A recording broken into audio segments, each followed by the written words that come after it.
Hello, Cryptonauts, and welcome back to another episode of Twitter Spaces. This time, our topic of the day is Crypto Talks. Bring all your crypto discussions. So that pretty much means it's open game, right? Pretty much talk about anything crypto you want. And do you have anything in mind? We got Jake with us. Do you have anything in mind?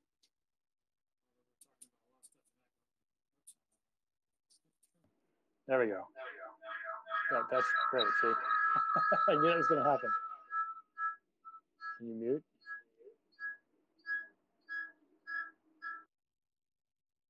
I don't have my headset Oh, well, then maybe I'll have to use yours. Otherwise, it's going to echo forever. All right. I'll drop off.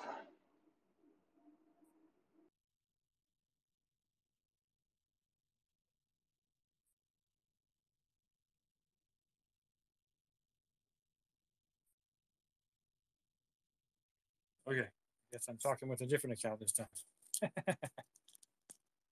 um, we're on Twitch, right? Cool. What were we talking about? We were talking about China and CBDCs earlier with Danny at dinner, but I don't know. That discussion kind of went it's a whole course. We're not really looking to do more than that. We always talk about how bad CBDCs are, but I mean, with China, it's even worse because China's issues are all about social credit, and it's just that much deeper than it would have been if it had been uh, a CBDC in the country. I know they're trying to build a CBDC, and the United States is trying to compete with them. I think the U.S. isn't going to make it to market with their CBDC for quite some time, even if they have a beta test they roll out in the near future. So, but Would you be okay with China having a wallet?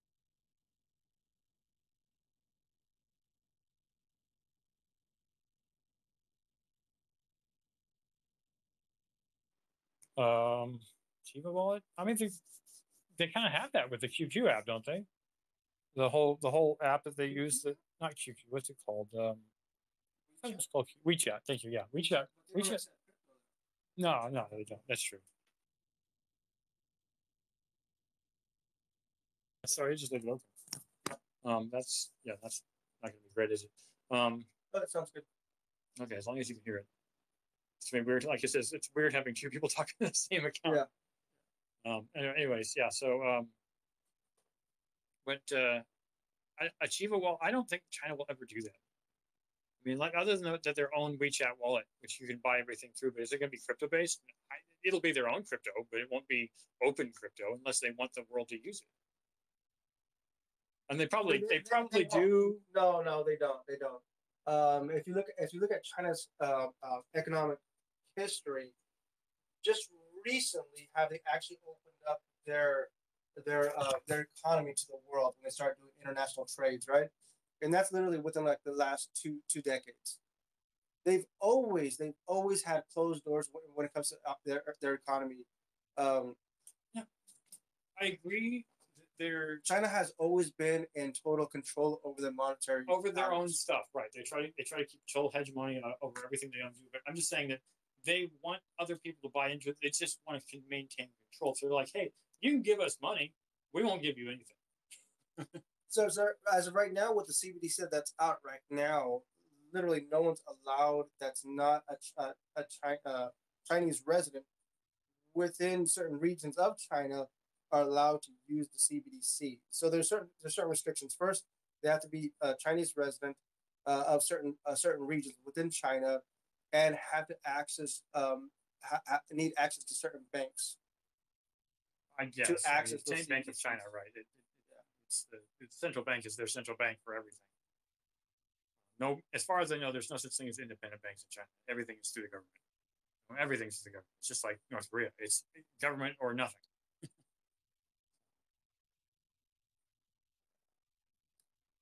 Let's see. Over the past several, this is an article that I'm reading from CSIS.org.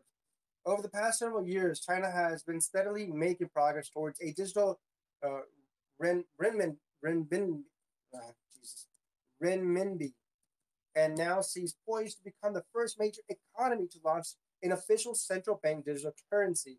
Yet the reality is more complicated than that, as China's digital currency project faces a variety of challenges at home and abroad.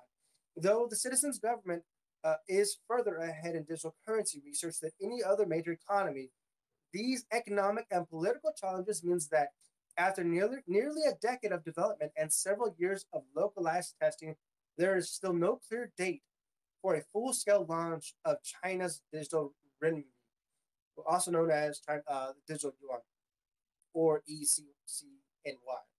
China has been exploring a potential digital currency since 2014, although the first actual test of the ECCNY system was not until 2020, which was just recently.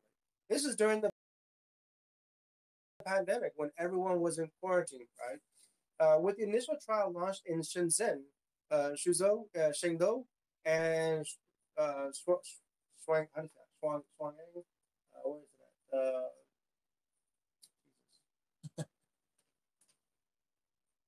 Shenzhen? Or is it? This one. However you think it's pronounced. These tests were expanded in 2021 to Hainan province, Shanghai, and a number of other cities. As of April 2022, that's recently, just a couple months ago, further expansions are planned for other major Chinese cities and Hong Kong, as well as likely the release of the fall 2022 Asian Games. 2022 also saw the ECNY's highlight anticipated trial launch at the 2022 Winter Olympics. Did you hear about that? That they actually they launched it because they were trying to get everybody like, oh, this is a great opportunity to get a huge world forum for everything that we're trying to do.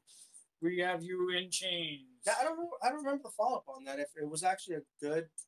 Well, for them, I'm sure it was good. Okay.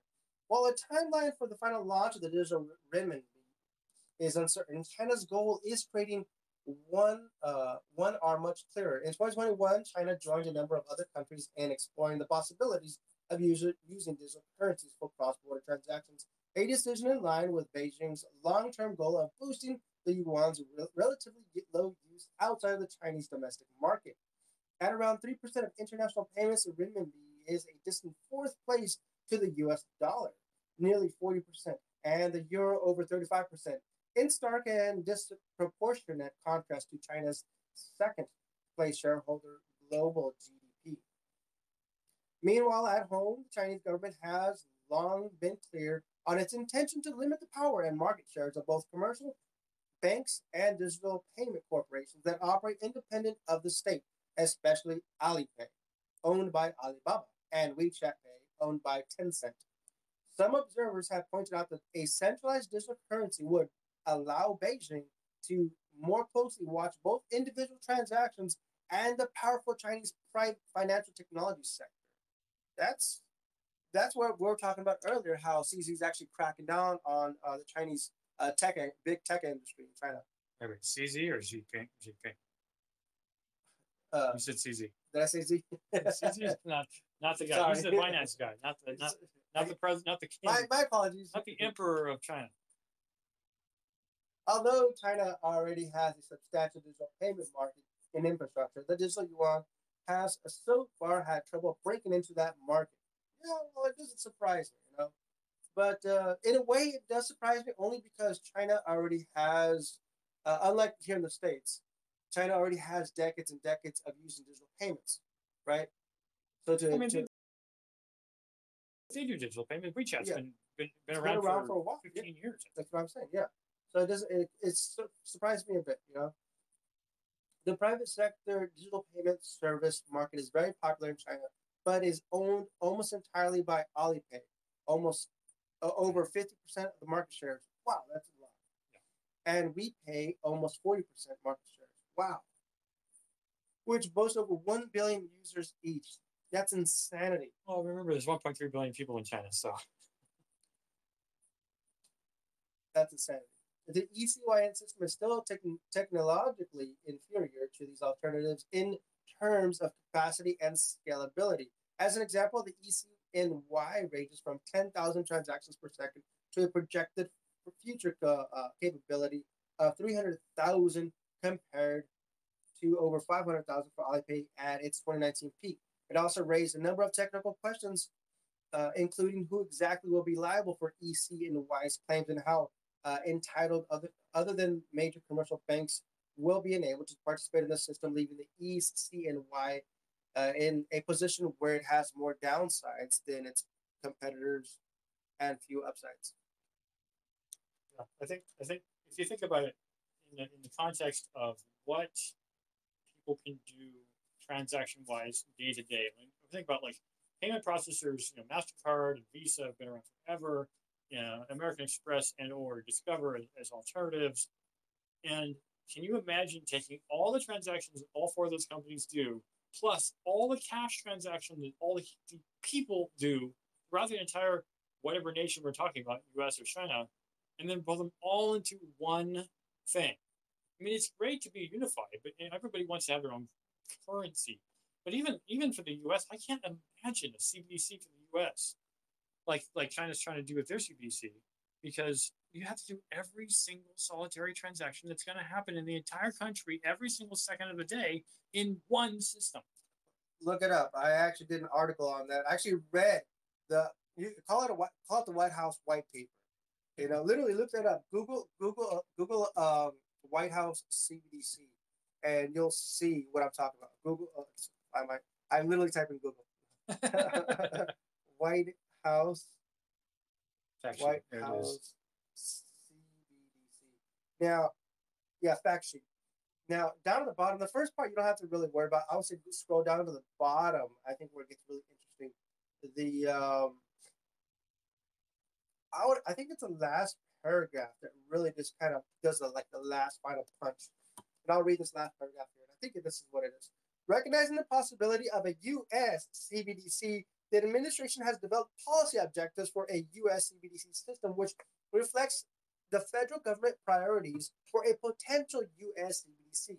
These objectives flesh out the goals outlined for a CBDC in the EOA U.S. CBDC system, if implemented, should protect consumers, supposedly, promote economic growth, supposedly, improve payment systems, supposedly, provide interoperability with other platforms, supposedly, advance financial inclusion, supposedly, protect national security, supposedly, respect human rights, supposedly, and align with democratic values. But further research and development on the technology that would support a U.S. CBDC is needed. The administration encourages the Federal Reserve to continue its ongoing CBDC research, experimentation, and evaluation to support the Federal Reserve's efforts and to advance other works on a potential U.S. CBDC. The Treasury will lead an interagency working group to consider the potential implications of a U.S. CBDC, leveraging cross-government technical expertise and share information with partners. That's crazy because there's multiple agencies. Now I'm going to say what they are now. So get ready. Here we go. The leadership of the Federal Reserve, number one. Number two, the National Economic Council. Two. Number three, the National Security Council. Number four, the Office of Science and Technology Policy. Five, Treasury Department. Those five will meet regularly to discuss the working group's progress and share updates on the CBDC and other payment innovations. I mean, frankly, what we kind of, so having worked in several large businesses in Silicon Valley, I'm at least somewhat aware of how you can process transactions for, a large company. Like I work for Intel, there's, 250,000 people there. Are they doing transactions every day? No, some of them don't, they leave the campus. They're not going out and just eating, or, I'm thinking particularly of people doing transactions for food. But they usually do that through some payment processor, some company that handles it for them, because Intel doesn't want to have to do that themselves. In this case, the U.S. itself is going to try to be doing this payment. Now, let's say, what is probably one of the largest entities in the United States right now that does payments on a regular basis processing, right? IRS, Internal Revenue Service, right? They have to process every single business and every single person in the U.S. every single year. They have to process every single one of them. Do they get to everybody? They don't always get to everybody, but they still need to be able to do that. And we're not just talking about, a payment per month per person or per business. Most businesses pay it all off at once. And some people, and they say they're waiting for their tax return because they think they're going to get money. But the fact of the matter is, the U.S. government has to process an immense number of transactions, not just for the people who are paying taxes, but for all the different aspects of things that the U.S. government's constantly buying and paying for. So there's a lot of stuff out there that the U.S. does on a regular basis. But like I said, I don't think the U.S.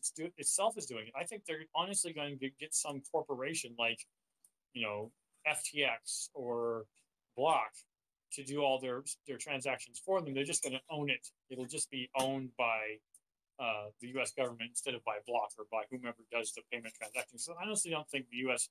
government itself can honestly manage that kind of level of thing. They're going to no, look, private industry, you build it and we'll keep it. So, okay. Private industry usually makes things better. I mean, usually. Well, I'm going to agree with you on that. That's why I was like, supposedly, because they're making all these claims, but government has never done anything that well. They make all these claims, they never keep up to it. Never. No. But at the same time, I don't really see the government opening up the doors and allowing private agencies like FTX. Right. So take the U.S. Post Office, for example. In the beginning, it was a partial. It was a half private, half public. And there's other aspects like that they started out like, well, we're going to start this out as a government entity, and then we're going to make it partially private. Like Ma Bell. Ma Bell was working for, it was the U.S. government for a while, but then it became its own entity. So we need the entities. The entity, whatever it will just be the starter, and then later it will become, everyone else. Like, oh well, this is now a U.S. government managed or ordered, like upper management control, but really run by a private industry. So the U.S. government doesn't do anything very well. We know from the DMV and the U.S. Post Office in general. There's lots of things that work, but don't work great. They just barely function. I think the DMV is a perfect example of that. For the longest time, the DMV was a terrible place. Nobody ever wanted to go there. It's gotten better. Yeah, have you been there recently? Yeah, I have. I'm really, really surprised.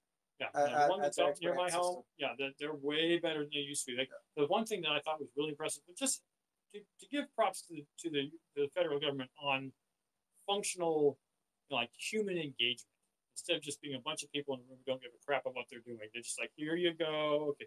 They actually have people standing in the line helping you figure out where you need to go. They never had that when I was younger. Like when I was in my 20s, didn't exist. Teens, not a thing. Just did not. You go to Social Security, you go to I know you probably don't have a reason to go there because we're not old enough for that. But I went there to re-get my card, my Social Security card, and they actually had a person waiting in line to help me. Like, oh, what do you need to do, sir? I can help you with that. I want to segue all that into blockchain. We're going to talk about self-sovereign identity, right? That's a new thing that we've been trying to bring up for a while. But I want to discuss that because there were some people over at one of the guys over at Hacker Dojo, and I apologize if he's listening to the podcast. I totally forgot his name, but he kept trying to tell me, he's like, hey, man, how come nobody in crypto is doing this? Making like identification on blockchain. We need that kind of technology on them. Like, bro, they're already doing that, man. There's a lot of companies out there, whether it be in private sector. What about medical records? Dude, they're doing that, man. It's not been adopted by the masses. But the technology figuring out a standard, right? What do we do it on? Ethereum, Polygon? Do we do it on Solana? What do we put it on? Okay, regardless of what it goes on, it already exists. Technology already exists out there. It's just not adopted by the masses. And I thought you were going to kind of say it depends. The delay is in regards to the regulations of individuals' identity. Right, so right now we have one unified system of identity, which I personally don't like using my Social Security as my identity, but it is a unified identity. You don't have to worry about the state, because Social Security is a federal program, and everybody that lives in this country, if they are legally here, has a Social Security number. If you're not here full-time citizen, then you have an H-1B. But the point is, if you're legally here, you have a number associated with you, and it's assigned by the government. So if we go with a blockchain solution, it needs to be something the government's cool with. And it needs to be the thing that everybody uses. Now, the great thing about crypto, in my opinion, when it comes to that, is because you have agnosticism when it comes to crypto, particularly truly decentralized crypto, they don't care. There's no person out there that's like, oh, you didn't use my crypto. Who cares? Nobody owns it.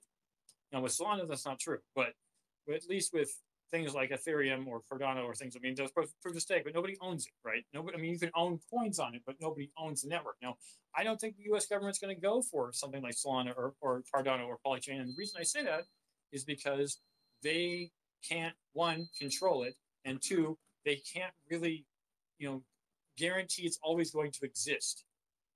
It needs to be something that's always going to be there. As long as the U.S. government's around, this thing needs to be around so that it always is. In my opinion, they're going to base it off of their own CBDC just so they can keep it within the network. So I don't think it'll actually be ours. Yeah, that's interesting that you actually think. I didn't think about that. That actually, it's disappointing. Yeah, of course. To be honest, I would prefer there might be alternative, like off-chain solutions. Other people go like, oh, well, we have other features that the government's chain doesn't do, so we'll do a secondary chain, or like Poly does, wrap your identity in our chain, or wrap your identity in ETH, or wrap your identity in this. You can do all kinds of off-chain things that would still base off the original U.S. government version of it, but it would be in a different chain that might be faster and have more features. But imagine a world where the moment you're born, your DNA is extracted from your body, right? You're obviously, you're gonna know the blood type, you're gonna have your fingerprint, all that birth, your hair strand is all that DNA, all that metadata is already inputted. All your diseases, it's already inputted into the blockchain. That's in a way, I don't want the government to really know all that stuff about me. I want to be in control of all that stuff, right? Right. All right. So I think I agree and disagree. Of course, I'd like to be in control of my own stuff, and I don't want anyone else to own it. But there's a lot of stuff about me the government just has, and there's not much I can really functionally do about it. Mm-hmm. One of the things that really irks me no end, and this is related to this concept, although it's not the government explicitly, the thing that bothered me so much is that the credit agencies, the ones that allow you to take out credit cards and take out loans and such, are based off of this system that some randos just built, however many years ago. And the thing that I don't like about it is that you can't, you have no control over it. They just decide this is what we've decided is your credit score and how credit works. And I was like, but I don't even care what my credit score is anymore. It keeps getting higher after my bankruptcy, but I just don't care about it because it is, I know I can get money other ways, in particular with the crypto. So I don't worry about crypto being, not crypto. I don't worry about the credit system anymore. Yes, of course, you want to buy a house, you need to have credit. My credit's okay. I would much prefer it. The most recent thing with this, I don't mind saying, I recently got inheritance when some family members of mine passed away, or elder grandparent people passed away. So I got some inheritance. It wasn't a lot. It was something. I used some of that, put it in the bank, and then drew against it. That's my money I'm drawing against. It doesn't matter what credit says. In fact, the neat thing about this, I pulled loans for cars in the past, right? And you go to a used car or a brand new car dealership and you say, hey, I want to buy a car. They say, okay, do you have credit? It's like, I guess I do. You can pull credit with them, or you can pull it with your credit union. You can do all kinds of different ways. When I gave the cash to the credit union, which I pulled my loan through, and then I said, okay, I want to pull a personal loan. And I want it, this amount of money. I'm going to pull exactly that amount of money out of the loan. I want this. You know how quickly they did it? They did it that day. When you're talking about, you can technically buy a car the day you walk in and buy a car, but it takes hours of paper processing. Yeah, you get every little nitpickety thing from you to prove who you are. If you give someone cash and ask for a loan against that cash, they will just give it to you that day. Here you go. You've already given us money, so we're just giving you a loan against it. Ooh, I love that methodology. So when I go and buy a house, if I ever do that, which I may or may not, but let's say I do, I would like to have the cash up front. I want to come up. I don't know how I'm going to do it, but I'm going to try to get the $500,000 or $800,000 it takes to buy a house, put that in an institution, and then borrow against it. And then I don't have to worry about, well, how about your credit score? Like, I don't give a flying frick what my credit score is. It doesn't matter. And that's my problem with the credit system is you have to play their game if you want money from them. Yeah. I don't want to play their game because I don't like their system. Yeah, I want to jump back into self-sovereign identity just because this is a very deep topic, and we're only scratching the surface on this. So I want to read a little bit here from Bosch.com. Staying in control with self-sovereign identities. Self-sovereign identity, or SSI, are digital identities that are managed in a decentralized manner. This technology allows users to self-manage their digital identities without depending on third-party providers to store and centrally manage the data. Bosch research is part of the IDUNION consortium initiated by the German Federal Ministry of Economics. Policymakers and industries are working together to establish an open digital ecosystem for decentralized identity management so that people, companies, and machines can interact safely and reliably on the Internet of Things based on artificial intelligence, or the AIoT. Already today, companies can use SSI for their corporate identities or master data management. Okay, the challenges for digital identities. In an analog world, anyone who wants to prove or confirm their identity usually pulls out their ID card when going to the authorities, visiting banks, or checking into a hotel. We can confirm our identities this way, which after presentation, the ID card usually goes back into the wallet, which means we retain control over our data. Anyone who moves around on the internet, whether shopping online, consulting with a bank, or in contact with the administration, identifies themselves digitally. This takes place via different procedures such as apostille, video identification, or entering our data in online forums. Excuse me. When placing an order online, replying to an email, or using social media accounts, users users I lost my spot. Users leave behind data that the provider stores and manages. Right? What sounds convenient, however, can be a security risk because we are not only presenting our data, but it is actually being stored, says Nick Scarman, project director, economy of things at Bosch.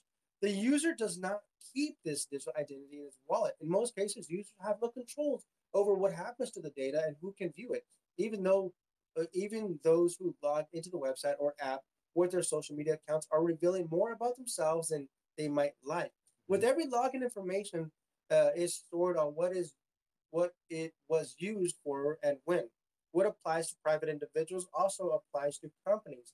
Data exchanges between business partners usually takes place via third-party providers who store the information. A trustworthy and reliable system is needed so that individuals, companies, and machines can interact and network digitally and securely the future solution, self-sovereign identity. There was a lot there, but the reality is that we don't have current like literally me surfing the web right now, me going to YouTube, logging into Twitter or Facebook or TikTok or what's the other one, Instagram. We don't have control over that data, no matter how much we think we do. That stuff. It even has an artificial intelligence mechanism built on the back end to just feed you the things that entertain you best, right? Right. Yeah, it's so crazy that we live in that kind of world, but it's true. So the idea is, how do we keep our identity? Stay away from it, I guess. I mean, it's limited, right? Right. So I'm going to give an example. Cookies, man. Delete your cookies. I'm using Facebook in the early days. I think I got on Facebook in like 2007. I think. So I was still on MySpace at the time, and I remember people were like, "Hey, you should check out this thing." And I was like, "Okay, I'm perfectly happy with MySpace. I don't need something else, but whatever. I'll look into it." And initially, I put a lot of information on Facebook, but then I was like, you know what? I don't think they needed all this information, so I pulled almost everything out. Now, granted, I'm sure they kept it, but I've never given them my birthday. Even though they've asked me many times, never given it. Never given my phone number. They've had my addresses because I put them in there, but I took them out eventually. And then I've considered deleting my Facebook account, but the problem is I have so many my family members on it, I can't really do that. Now, I do have at least two family members who have completely deleted their Facebook accounts and have no presence on Facebook, but they use other things like iPhone or the Mac, the Apple interface, Apple everything. That's how they keep in contact with everyone else. Is through Apple product. Um, so it's not like they're completely gone, but it's like you can control your data to some degree by just not giving it. But anything you do through a platform, you can't really control that, right? I know the European Union has been trying to make sure that you have the right to delete that information, to quote, disappear from everyone's marketing. But really, and I don't remember who it was that said this, if you're on the internet, Google has most of your information because Google is everywhere. You think Facebook is bad? Google is everywhere because Google does analytics. So anywhere Google has analytics, they're tracking you, even if you don't want it. I haven't looked into this, but you kind of hinted at pretty much the European law, right? The citizens of Europe have the right to privacy via internet. Is that how it goes? Well, No, I don't know exactly the rules. I know they have a lot of different rules regarding but it. it's regards to privacy It's, and their own. it's a right to be forgotten thing. It came out like 15 years ago. It's the idea that if you had some embarrassing or just something you didn't want to be on the internet, you could tell Google, okay, hey, delete everything about that regarding me. I can ask you, I'm allowed to ask you to delete your access to this. I mean, it can still be on those websites that the news could write it, but you can't. People can't search for it on Google. And you can tell Bing to do the same thing, and you can tell DuckDuckGo to do the same thing, and all the different search engines. The European Union made a law that allowed you to tell all the search engines stop searching my data. I mean, it'll still exist on the website. People can go to this website. It's like CNN or Fox or MSNBC and see that article, but they can't find it through Google. That was the right to be forgotten concept. It was like just that's an embarrassing thing. Please take it down. And you're allowed to do that. Google programmed it into the functionality. You can go in and say, I don't like this functionality. I own this factor, or it has to do with me. Please stop allowing it to be on your search engine. All right, I just pulled up an article here, the EU data privacy laws, Article 1, right? EU treaties and charters 1. Quote, everyone has a right to the protection of personal data concerning them. The European Parliament and the Council, acting in accordance with the ordinary legislative procedure, shall lay down the rules relating to the protection of individuals with regards to the processing of personal data by union institutions, bodies, offices, and agencies, and the member state when carrying out activities which fall within the scope of the union law, and the rules relating to the free movement of such data. Com, uh, Compliance with these rules shall be subject to the control of independent authorities, which you're pretty much saying exactly that, right? Yeah. Whether it be the right to be forgotten or just some need to let them know what you're collecting before they ever agree to do anything on your site. So every website now that's following the rule that is allowed to be in Europe has to have that. And if you're going to be doing it in Europe and you don't have it, they will get on your case, or else they will block your. You know what's interesting? That now that you say that, is there a loophole with bots? Because bots don't do that. For example, um, Discord bots, they're Twitter bots. No, seriously, these bots. They actually do pull data from you, right? If you're interacting with these bots, they actually do pull your data. They not only pull your, say for example, your username, your email address, your IP address, which is a big one right there. It pulls your IP address, and I'm sure there's some other extra metadata on the back end that also pulls. You don't ever get a notification that hey, we're going to be pulling some data from you from these bots, and there's thousands but you agree to it when you join the server.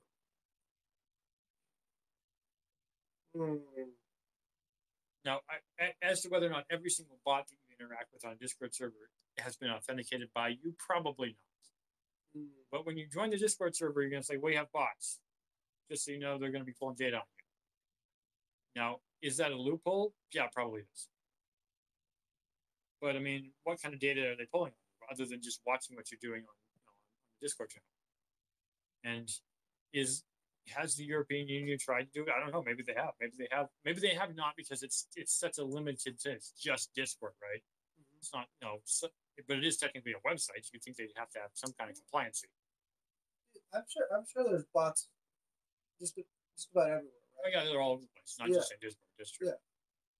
So it's one of those things. Is that the loophole? Is that as long as you have a bot, you don't actually have to tell anybody? No, That, if you're on a website, they have to tell you what they're collecting off of you. yeah. It has to say that at the beginning. Okay, no, and if the bot's part of the website, then you have to disclose it. No, but what exactly? That's what I was going to say. What if the bot technically isn't? There's always loopholes. Like for example, say I'm not collecting data on you. Technically, I'm not collecting data on you, but agency that I hired, they're collecting data on you. No, you have to disclose. See, You have to disclose. Okay. Every third party has to disclose on the website. You have to tell them, by the way, we collect these. You can look at them. Nobody does because nobody cares. But the people who are in charge of the European Union and some people in the United States are like, hey, this is your data. You need to own it. And it's like, if you never went to that website, would it technically be your data? I think it was what's it not? It's not generated until it's generated. Like if you have no interactions with that website, then technically there's no data for them to get. What's his name? Mark Zuckerberg. I don't know why I almost forgot his name. Talked about it in a while. Yeah, it's been a while, man. I think when he was standing in front of Congress, not standing, he was sitting the whole time, pretty much presenting in front of Congress. I think one of the things that really caught me by surprise, because this was new to me. I've never heard of this thing until it actually came out of his mouth that Facebook technically doesn't collect the data. They use third party. And so for the longest time, I thought, cool, our privacy is cool. We don't have to worry about. But they have access to that third party. And exactly, that's the loophole, man. It's like that's not a loophole. That's just how it works. Yeah, it's what's called what's it called? Content management solutions. Content management. Content. Yeah. It's basically content management solutions, and you can block that. That's the reason we use Firefox, right? A Brave browser. You can go use Brave or Firefox or Chrome. You say Brave right now. All the third party stuff automatically blocked. Anybody that doesn't know about the Brave browser better download it right now, man. Kick back some bats our way. We do have a coin tree with a bat address. If you want to help donate some crypto our way, let me pull up our coin tree right now so we can plug that in. Here we go. Bing, bang, boom. And bat. There it is. You click on that and you can help donate. And the thing is, you get free bats all the time, You can throw some bats our way. We're just making awesome content. Yeah, you can contribute right through Brave to attention to it. But yeah, it is. Are there plenty of bad actors out there? Absolutely. China's one of them. let's switch on over to CoinGecko. Let's look at what's going on in the market right now. It's been a while. Have you looked at CoinGecko in a while? I'm looking at it every day. Okay, CoinGecko right now. So we got it's actually up 2%. The entire market cap's up 2%. It's actually it is $1 trillion. Is it over $1 trillion? It's over $1 trillion. Yeah. Yes, BTC dominance. Yeah, just barely over. It just broke over. Yeah. BTC dominance at 38.5%. ETH at 16.3%. Everything looks strong and healthy. But is this real? Are we actually going to the moon this time? No. No, we're in a recession, unfortunately.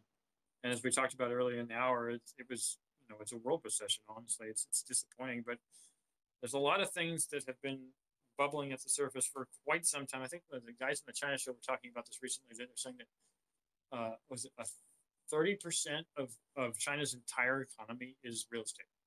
30%. No other economy in the world has ever been that much one thing. It's something like $60 trillion or something equivalent of the total value. And China's GDP is less than the US, not by much, but it is less.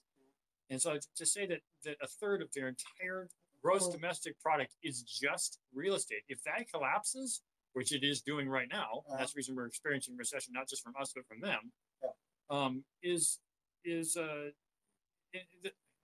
want to talk about the ridiculous nature of what's going on over there. But what was the company, the main company that does the loans out there for the home loans?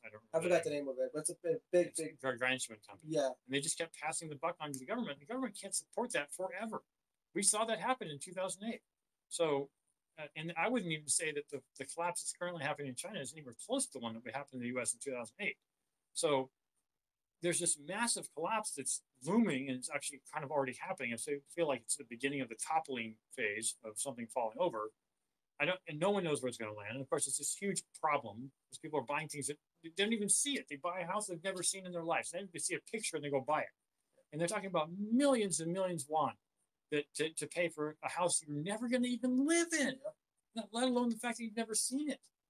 and it's just because of culture and the mandate of culture. So I guess as far as world economy, um, China's in dire straits right now, and of course that's what's. I think we went to dinner tonight, right? And the prices for every single meal was minimum $20. Jesus Christ, man. Yeah, at least $20 per film. Was it like that? First time? No, it was not. When I first started going to that restaurant, I'd say I get the same typical meal I get there for $10. So it's doubled in 20 years, which isn't really that unreasonable, but that's everything. But we have this huge inflation problem right now. It's gargantuan. We're in a recession, and we have this terrible inflation, and so everything's harder to buy and is more expensive.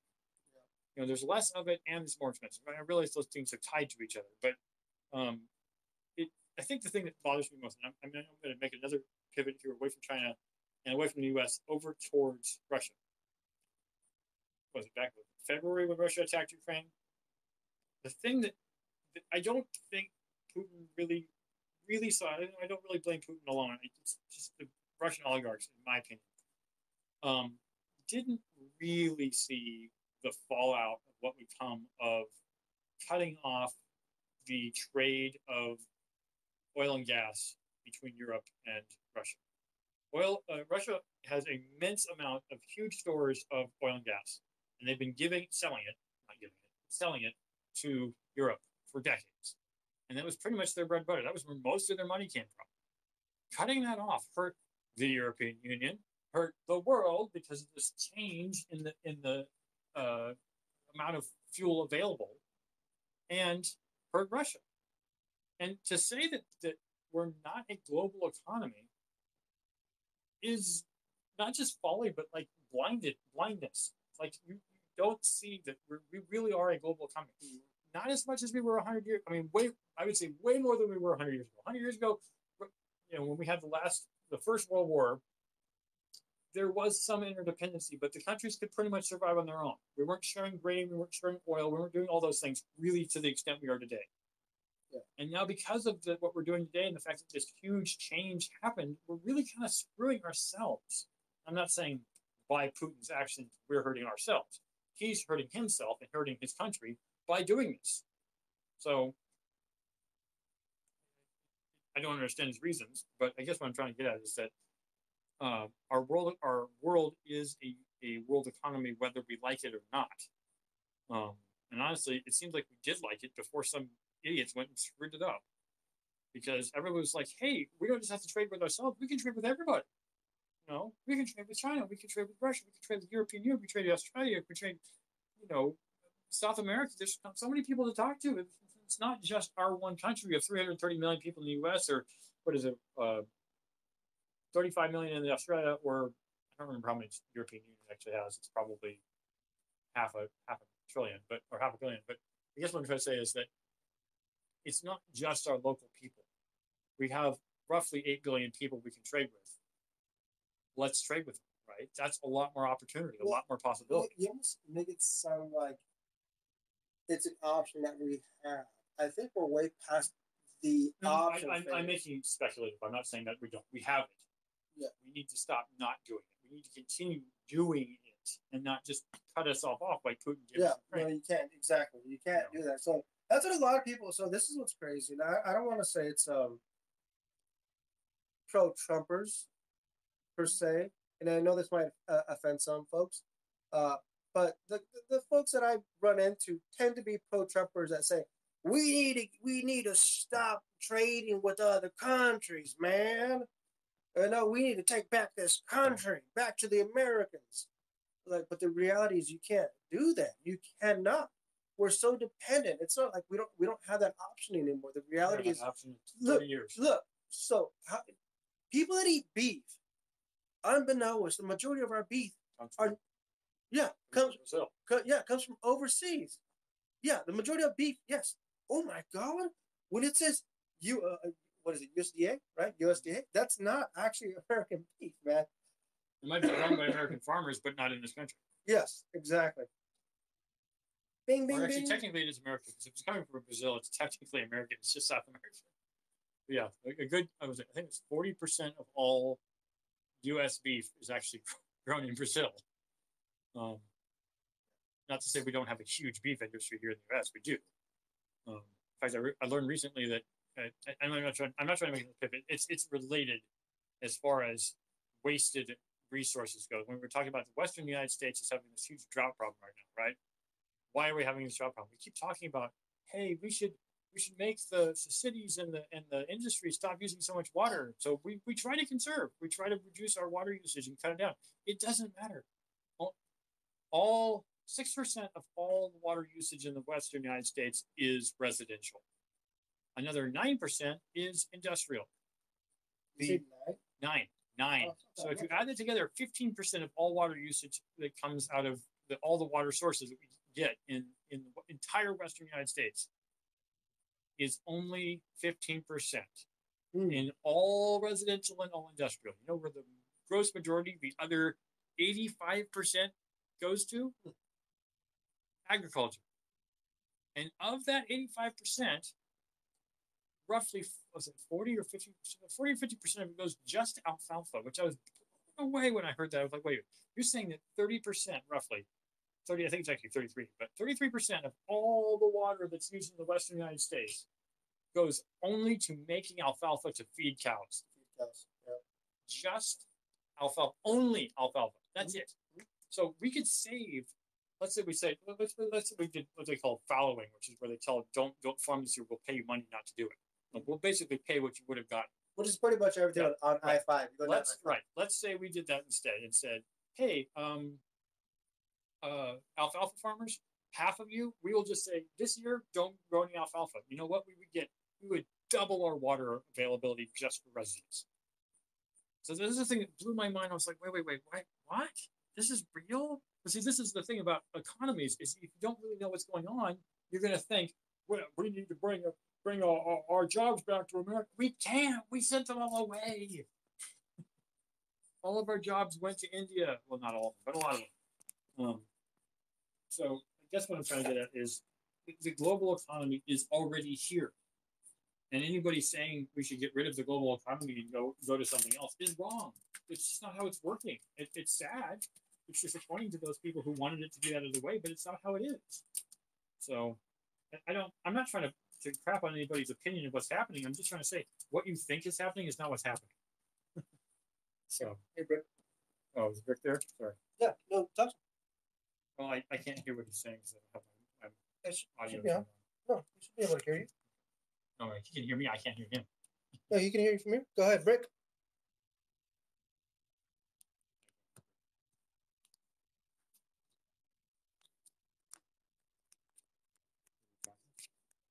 Oh, he's not a speaker yet. Hold on a second. Invite to speak. There you go. Still there, Rick? Oh, he still says he's a listener. Still a listener. Okay. Probably busy. All right. No worries.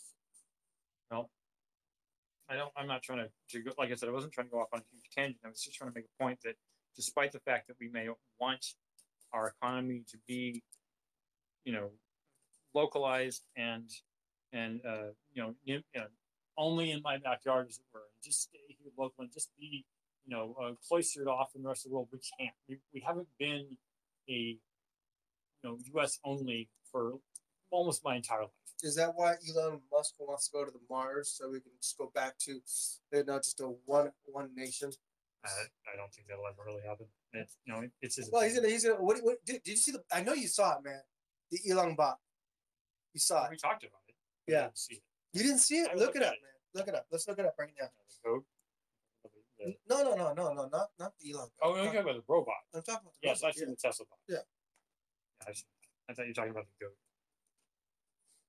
Now, what's your feedback on that? Let me play this video here. I'm not interested in his robots. I like Boston Dynamics. Boston Dynamics is amazing. Yeah, they're awesome. This thing is so disgusting. I'm sorry. This is not. No, look at this thing. Absolutely not. I guess. For their first iteration, okay, I probably get not the first, probably the 10th, or the 100th, 1000th, whatever. But what's cool about this is that, unbeknownst to the folks out there that don't know, here's a little 411, is that everything that Tesla vehicles are learning artificially is actually going to be integrated into the Tesla bot, and vice versa. Everything. Microsoft made that AI and they put it on the internet, and it immediately became like racist and evil with that. Yeah. After 24 hours. I appreciate this attitude of like we're going to take our internal information and feed it to this bot, and then the bot can function off of that. But I really don't appreciate when people are like, "Oh yeah, we'll just introduce it to the internet." So why don't you just put it on 4chan while you're at it? Because you know, that's what it's going to act like if you put it on the internet. People are going to teach you all kinds of crazy stuff and make it racist and evil. So don't just dump AI on the internet. It's not smart. So there should be a filter at all times. That's good. Yeah, but still, it's fun. It's a fun. I know that was a joke, but so you can imagine everything, all this stuff, right? You have the neural net. You have SpaceX. What are the stars called? The constellation. What is it called? Where you get your Starlink. Starlink. So you have Starlink. This is all integrated. It's pretty much a singularity. You know, so you got the satellites, you got the bots or the chips, you got the bots, you got the vehicles. You're saying that Tesla's becoming Skype. Oh, it's all there, man. It's all there. Everything is there. You can't stop it. There's no way we can stop the satellites. You know, it's there. You know, he's already set things in motion. All he has to do is just push the trigger, and that's it. Ain't no stopping it, man. I disagree. You don't have AI is not a thing. So, as much as people like to say it is, in my opinion, I know I've said things have been proven wrong before, but you know what? You know where the price of Bitcoin is right now? Not over 25,000. I'm still right. Even though it was up for 2 years, it came right back down again. So I guess what I'm trying to say is, I don't mind saying out loud that I don't think AI will ever become consent. I don't know, man. I think if anything, we'll be the ones to be integrated with AI and give AI that capability to become more free. I don't think so. But everyone's entitled to their opinion. At least until the robot self not. You shall not think.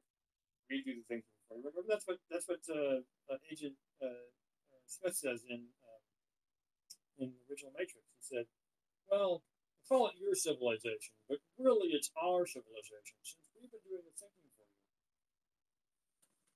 As soon as we started thinking for you, it became our civilization." But that's what it comes down to. What I was talking about earlier is that this artificial intelligence that's built on the back end of social media feeds you the entertainment, right? Right. So that's what I'm trying to get at. It blows our mind. So he's right, man. You know, Smith is right. Sort of.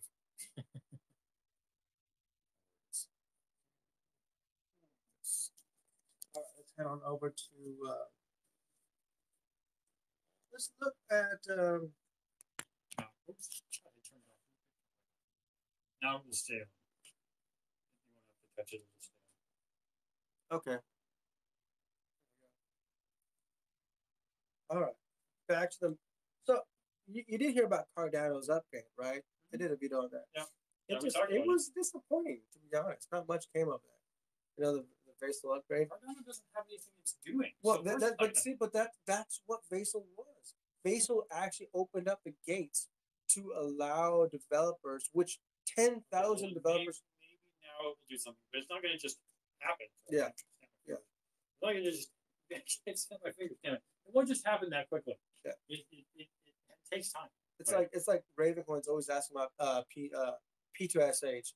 This is pretty much Cardano's version of that. Now they can actually integrate smart contracts into the platforms, and you can actually see a lot more development going on.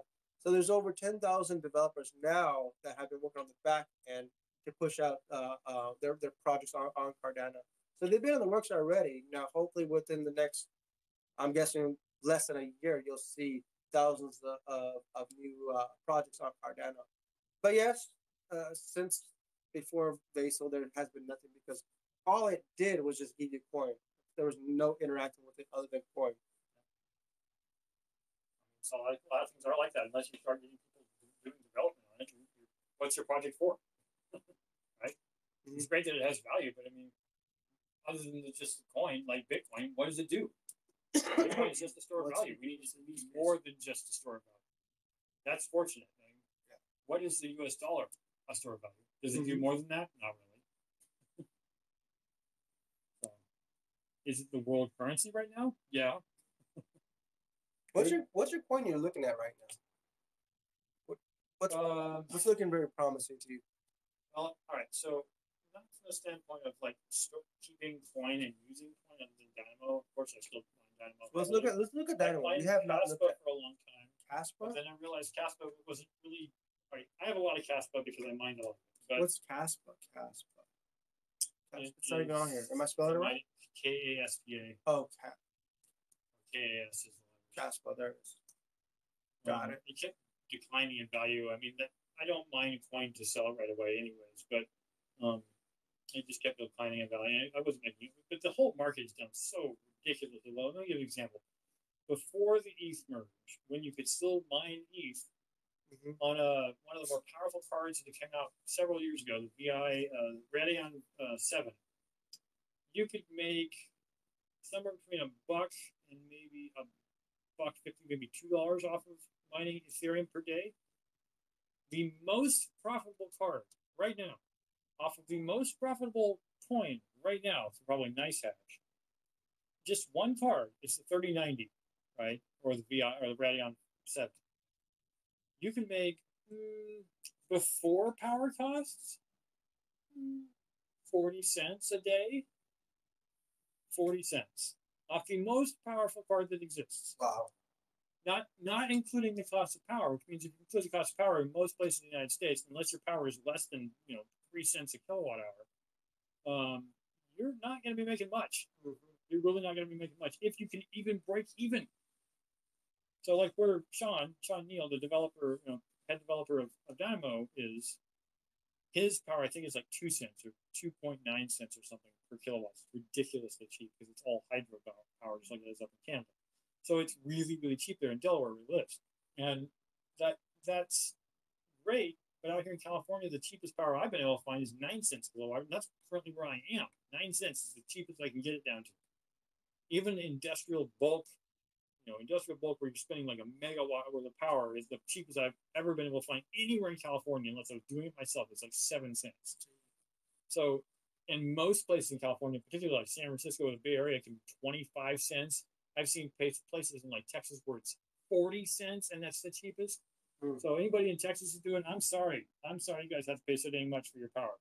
The point I'm trying to get at basically is that since the merge, almost no cards are profitable in the United States.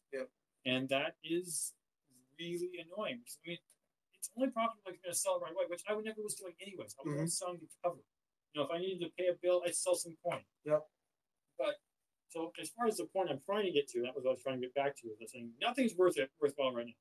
Ergo is actually doing pretty well. And the reason I like Ergo, which is the Autolycos algorithm, is it's really, really easy on your card. As in, you can run it in a hot room and the card won't even know. Like, I like Autolycos. I really, really, really like it. It's very easy to run. It's very cheap to do. It doesn't really push your card hardly at all. Now, of course, the problem is you don't really make a lot of money off of it. But I also like the fact that I've been using Unmineable a lot. I don't mine Ergo to keep Ergo. I mine Ergo to get other coins I can't mine. So I've been doing Tron. Tron's been doing really well, surprisingly well. Cosmos is doing exceptional. The Atom Cosmos Hub with a bunch of different coins associated with it. It's been doing very, very well lately, even though the price has dropped recently.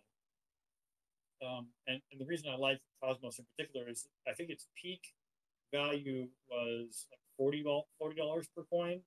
It's around like 12 or 11 right now, it's fine, but it means it's still has potential to grow. It's got a 4x it could still go up to. But I was also investing in Osmosis, which is another part of the Cosmos Hub, because when I got into Osmosis, it was around 60 cents. Now it's up to like $1.20, and it might be about 10.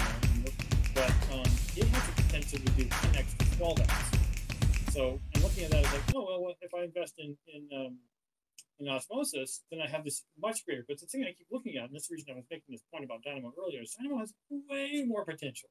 Like the highest that Ravencoin has ever gone in price, I think it was 28 cents. It's currently what, 3.5 cents, right? Maybe 4 cents. So Raven has some potential. It can go up 7x, 7, 8x. That's the highest it's ever been.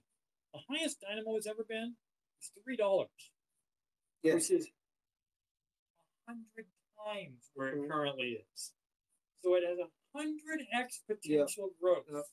And that's why I still like Dynamo, because we know it can go very, very high. I still think Dynamo has a lot more potential than even $3, and not just its price, but it's what it can do. So, I mean, people talk about Meowcoin. I don't care about Meowcoin. It's just a gimmick. It's just nice you can mine it, but it's all kapow. Ravencoin is kapow. Meowcoin is kapow. NeoX, Noxia is kapow. A lot of the top mining coins right now are kapow, but the reason I don't like kapow is because it's so hard on your graphics cards. So if you like your mining room to be really super hot, and I know it's going towards winter right now in the northern hemisphere, but if you like your cards to be really hot, then mine Raven. If you like your cards to wear out really fast, mine Raven. I worry about my laptop because I mined Raven for probably like a half a year on this fucker right here. And yeah, I'm like, you know what? I shouldn't have done that. Cause all right, now there is one thing. This is hardware related and not algorithm related.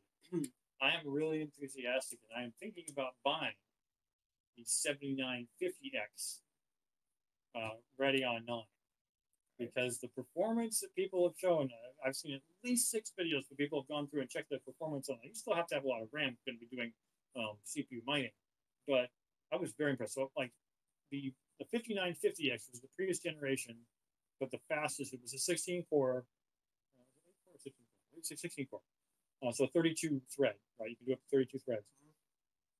It could do, and I'm only comparing this on Monero because it's really what everybody uses it for. But on Monero, the best you could possibly squeeze out of that system was like 14, maybe 16 kilohash. The new 7950X, which costs the same amount as the 5950X, it's got the same number of cores, does 22,500 hash, or 22.5 kilohash, which is more than 50% better for the same price. And the prospect of this new hardware level is good because they're planning on doing higher and higher. So I wouldn't be surprised if you could overclock to 30 kilohash, which I realize doesn't sound like a lot. We're talking about mega hashes and giga hashes out there. But we're talking about Monero, which is hard to mine anyways, and that's deliberate because it's a CPU only. But it's really impressive because I'm going to put it this way. I'm going to put it in perspective. The most expensive AMD, what is it called? Threadripper. The most expensive AMD Threadripper that you can buy, which is like the 7763 or something, or 74, I don't remember what it is. The server with the chip alone is $9,000. A server with that's going to cost you somewhere between $27,000 and $50,000, right? It can only do 102 kilohash. So for 30 grand, you can do 102 kilohash, or for $800, you can do 22. So just buy 5 of them for $800 would be like less than 5 grand, and you got the equivalent of the best Threadripper on the planet. And I'm actually really surprised that you're still into mining, considering how everything's so down. It's very expensive, and it's not only expensive, but it's not profitable. And there's no. I was planning on making this a whole episode, but I don't mind divulging it here. There's not a lot of people listening, at least on space. Thank you, Brick, for listening. Yeah, I appreciate you. But I mean, whether it's on Twitch or not, I don't mind divulging this because it's not a secret, but it's a different way of thinking. The different way of thinking is when the market is down, all the prices, everything is down, right? Cost of GPUs is super low right now. You can buy an RTX 6600 for less than $300. You can buy a used one for $200. That's incredible. Not 9 months ago, it was like $1,000 for the stupid cards, right? You couldn't even find them because they're so rare, so difficult to find. Ridiculously, the price is down like basically 80%. So best time to buy GPUs. But people are like, oh, but the cost it's so hard to do now. All over Twitter, trying to can't make any money. You're not making money. That's not what you're doing. Stack sats in HODL, right? Why would you give that coin up? Like, well, I need to make money. Wrong thought. You buy GPUs and you mine when the network hash is low because you get way more coins for that, right? And then when the price goes back up, then you sell. You don't sell right now. Now is the mining time. That is the best mining time. When the market is a bear market, is the best mining time ever. And then it sounds crazy for me to be so excited about this, but it frankly is. This is the best mining time ever. All the hardware is super cheap. The network hash rate is down because nobody can sell it actively. And if you have any money at all, this is the best time to mine. So I'm guessing you're not trying to convince anybody. You want to keep this your secret so you can mine more. No one else is doing it. No one else will. That's a big People risk, are mining on the fly. Yeah. Like I'm not trying to go into more economic stuff, but the fact that those people are always doing that thing where they're just like living hand to mouth. That's the problem with most miners. It's their hand to mouth. A true miner. Electricity goes up. Well, who was I forgot that big YouTuber miner guy? Panda? No. Was it Carter? No, not the two tripping. Keep thinking. Rapid mining? No. Grinding coin? Bosscoin? Not Bosscoin. I think Bosscoin turned off his rigs too, right? He did turn off his rigs. Talking about Son of a Tech? Son of a Tech. He's not compared to Boss. Really? Really? Mr. Trippin's mine is. I haven't honestly. I'll be honest. I haven't checked their. I don't care about their subscriber numbers. I own 15% of all Raven coins. Yeah. Wow, that's crazy. Production, not the coin itself, but the production. That's crazy. Mr. Trippin's one of the biggest YouTubers that actually mines a coin. Mines coin. So, Son of a Tech is not anywhere close. In fact, but my mine is bigger than Son of a Tech. Really? So, yes, I've seen his stuff. Really? Wow. And if you're listening, I'm really surprised. Mine's bigger. That's funny. Anyways, that throws that out the window. I was gonna say he's one of those guys on the fly too, because he was complaining that his PG&E he's in Texas. That's why. Yeah, he's not PG&E in Texas. Or his electricity rate went up like threefold. Yeah, it's ridiculous. Texas is terribly expensive. So they screwed him out of his mining income. In my opinion, if you're mining in Texas, you either need to own your own production house, as in making your own power, like having like a river on your property that's running a windmill or running a mill or something, or you need to have massive solar or something else, because you can't depend on ERCOT, and you can't depend on ERCOT's prices to stay level. My deal is good because I don't pay for power. I mean, I have 15 kilowatt hour of capacity, and I'm only using 12. But that's because I need the other 3 kilowatt hour for office stuff, so I can't just blow it all. But we're trying to move to another location so we can get. Well, I'd like a megawatt hour, but I already talked to the local power company. They can't do that. The most I think I can do right now is 668 kilowatt hours. Yeah. Did you tweet out that whole thing about the scam? I didn't tweet it. Okay. You want to talk about that? Coin? Yeah. Well, no, the thing that you posted on I just tweeted. All I did was put it in the chat. Okay. You want to just talk about that just for 2 Satoshi so we can wrap this thing up? Okay. So, I had personally not been privy to, although apparently I'd already been involved, I just didn't know about it. So there's a thing called a honeypot, and it's similar to a rug pull, but in the reverse. Not in the sense that we're putting the rug back, but in the sense that you don't get taken for all your money unless you foolishly decide to jump. So using a smart contract, which anybody can write, the smart contract is written so that only one address can withdraw. What they do is they create a whole bunch of tokens on, in most cases, Binance Smart Chain, and they send out massive amounts of it. They send out, like I received from, they called Binance Pegged eCash, or XEC was the call letter for it. At least that's the letter they decided to use.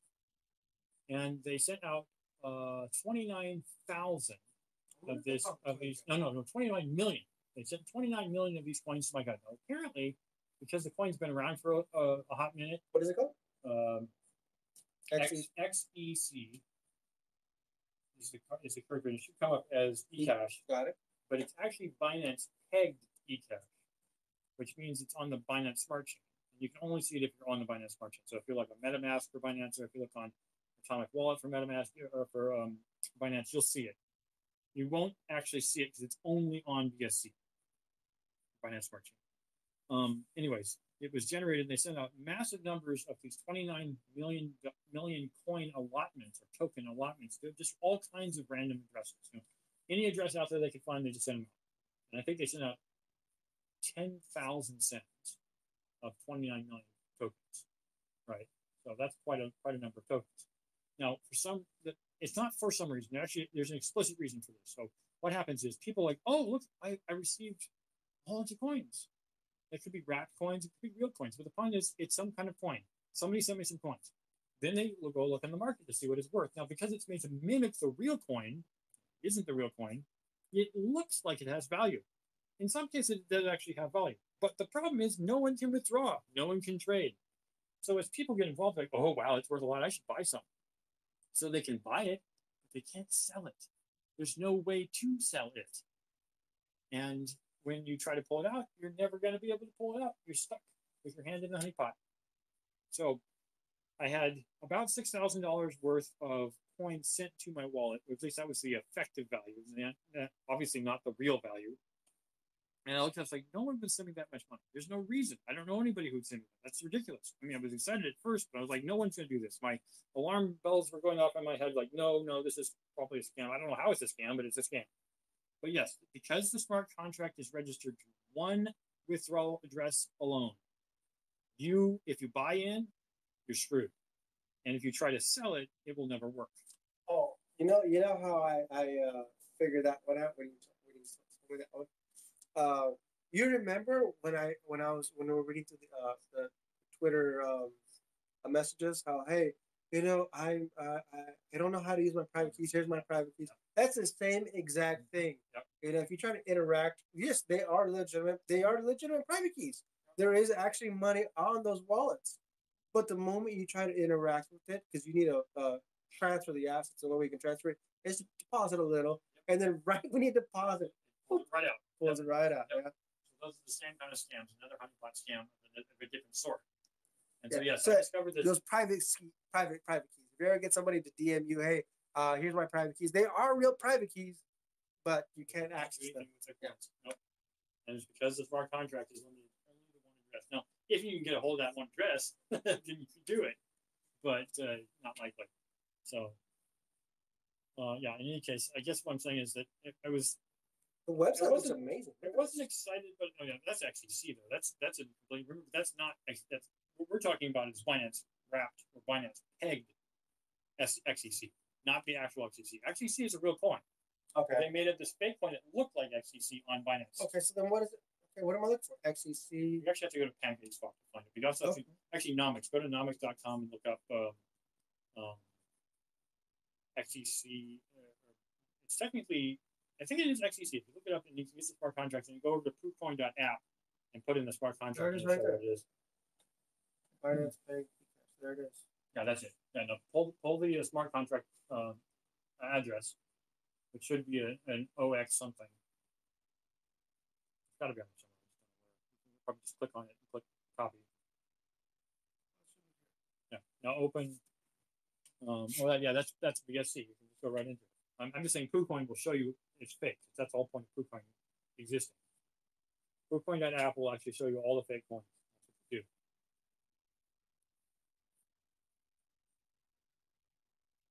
Are you a victim or tired of scam projects? Interested community member or looking to be part of building legitimate projects? Oh, Jesus. It's the original eCash on blockchain, BCH Link sync, keep pumping. Hey guys, good project. This is stupid. These comments. People are. Oh man, Something else. That's sad. That's sad. Instead of trying to be helpful to the community, They're just trying to scam everybody. Yep. Yeah. Scamcoin.com. Well, I want to see the market cap on this thing. Submit if there is no market cap. But what did you say it was up to? $1 million? When you looked into it? Oh. The real XCC is different from the Binance Pay. Okay. The Binance Pay. Real XTC does have a different market cap. That's interesting because they actually do pay. They do tether over to. It can have a value because of all the people who've invested in it. Yeah. But they can't pull their money out. Yeah. Because the token is only the one address. Mm-hmm. So yeah, you can invest in it, but that's just throwing your money away. You might as well just give the money straight to the scammer. Yeah. Which is really that's what you're doing. That's what you're doing, yeah. Yeah. So the reason people get into it is at least from the honeypot stand, they see, oh look, this coin's got value. I can invest in it and get some money, but they don't try to pull first. They just push, and then they lose their money because they can't ever pull it out.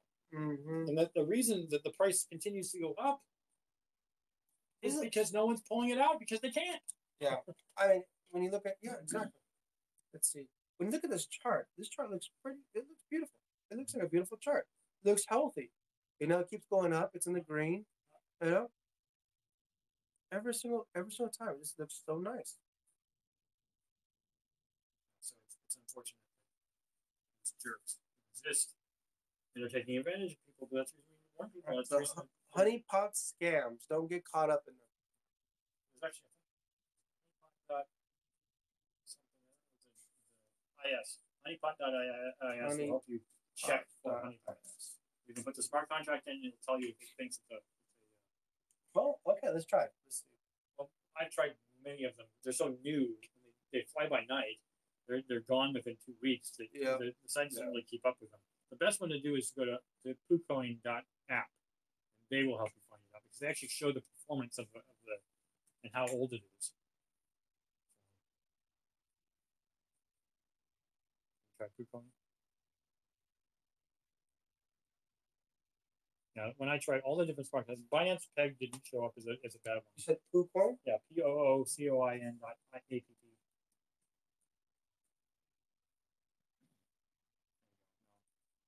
You can actually connect if you're using the browser that has your MetaMask wallet. You can actually connect, and it'll show you how many coins you currently have that are fake. I don't think you want to sign a contract on live.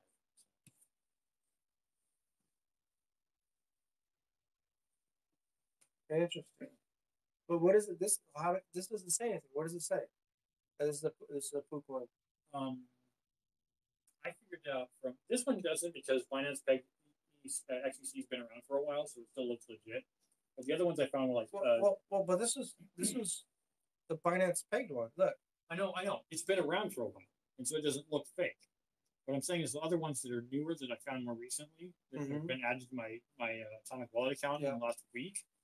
Those ones are fly by night. They just popped up. They're just recently created, so they definitely look fake. The best way to do is go to bscscan.io and go to the comments, and it will tell you what if it's a honeypot or not. So. .io. BSC scan, right? BScscan.io. Extension. So do BSC scan and just do that. I will tell it. All right. Okay. So then paste comments. So comments. And that's where I saw all that mumbo jumbo. Right. Well, the first thing I thought, the first coin I looked at was WADAX. It looks like AVAX, but it's actually WADAX instead of AVAX. And the very first comment was honeypot. I was like, okay. At that time, I didn't even know what a honeypot was. I just knew I received all these coins that were valueless. But I don't just automatically transact. This is the problem that people have with their thing. They're like, oh, somebody give me $1,000? I should just go, no one gives you $1,000 for no reason. No one. There's a reason. Right. It's not a good reason, but there's a reason. Like if someone gave you $1,000 as a donation, that's a reason. It's a donation.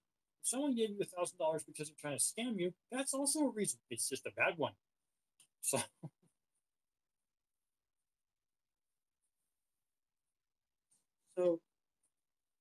there's only like $1,000 on this contract. So when there's some out, there were $640,000. Okay. I went and checked the account that's associated with this coin. He's got $1 million. Oh yeah, let's go straight to that. Let's see here. Look for the biggest holder of the coin. Should be the token section. Let's go back. Okay, so in the token section, here's the contract, right? Okay, and the creator would be here, right? So I'm gonna click on that address, and no, I did it wrong. Nope, nope, nope. I have it.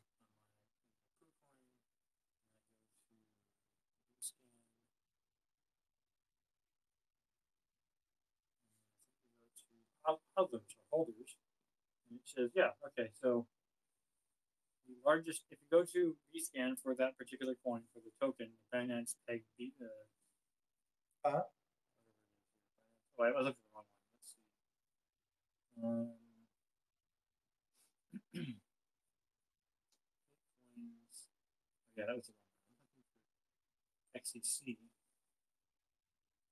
XCC. I'm going to go to rescan for XCC.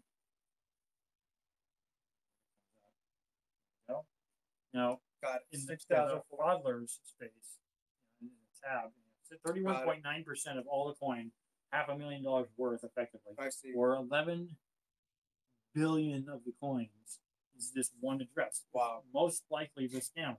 Yep. So I went to his address to see what else does he have on the address. I'm surprised it's not blacklisted on Binance. It's listed on Binance here. Of course, because it's kind of legit. It's been around for a little while now. It didn't just go and disappear. It's a honeypot scam. How is not everybody knows what a honeypot is? In fact, most people don't. I would say 99.999%. So then that means we need to be evangelists. We need to start talking about this more often on the podcast. Like I said, I was going to make a video on it just on my channel, and I haven't done it yet. There it is. That's because we're going to the expo tomorrow. So yeah. Oh, by the way, everybody, we're going to the expo, so we're going to be talking about it tomorrow. Blockchain Expo, live streaming tomorrow. Yep. 2022 Blockchain Expo here in North America, in Santa Clara, California. It's hard to Silicon Valley. Yep. That was the leak. All right, let's get out of here, man. Let's wrap it up. All right, Cryptonauts. Until next time. Hold on. Let me plug this in. Where's Poetry? If you guys want to help donate to support C3 Media's growth, you can donate via Bitcoin, Ethereum, BNB, Raven, BAT, Litecoin, and a bunch of other coins. I would appreciate you guys if you guys click the follow button, whether on YouTube, Discord, Twitch, Twitter, or Spotify, or Anchor, whatever you want to listen, whatever you want to do. Just help support us, man. I would appreciate that. All right. So with that said, Cryptonauts, until next time, we'll be live streaming I will for a couple of hours. Obviously, I'm gonna be very busy tomorrow, but I'll do my best to stream some of the events going on out there. And afterwards, we'll do another podcast later on in the afternoon. It's gonna be busy next few days. So, yeah. All right, Cryptonauts. Until next time. Stack sets and hodl. Adios.